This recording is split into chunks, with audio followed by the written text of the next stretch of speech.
Hello, and welcome to another video in our series tracing the routes of the Cork trams. Today's video follows the route of the St Luke's to Sundayswell line. This route was one of the 3 routes through Cork City.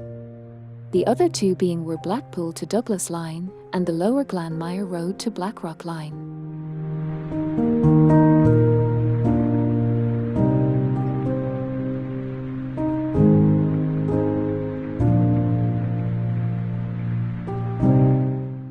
St Luke's Cross was the highest point on this tram line, which ran from 1901 to 1931. The trams would have found it too difficult to climb any further into the north side, and this eventually led to the whole system being replaced by buses.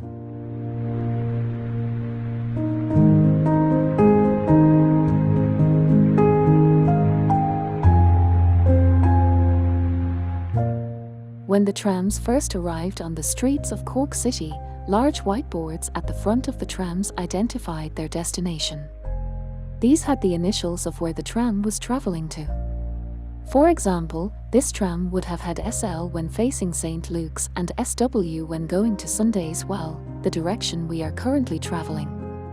From 1920, small rectangular plates in different colours replaced the boards.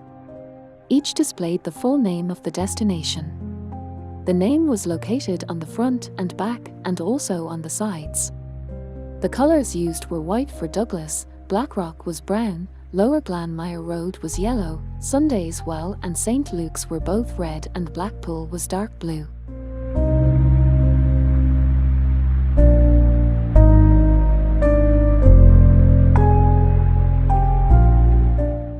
On the left, where the Riverlea Hotel is located today, was the Weston Road station where you could board the train to Blarney and towns toward the northwest of the city. If you missed the train here, you could also board at Gaol Cross. The train and tram shared this part of the Weston Road.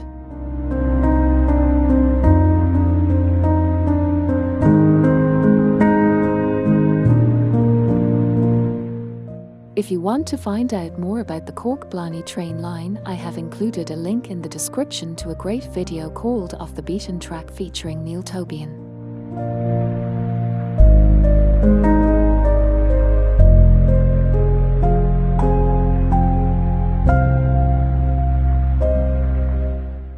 In 1901, a single fare to any of the suburbs served by the trams was 1 penny.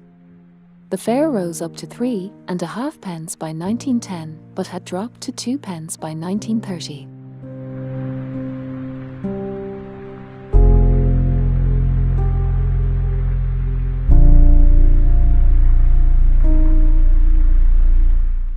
Please like and subscribe to be kept up to date about new videos in the series.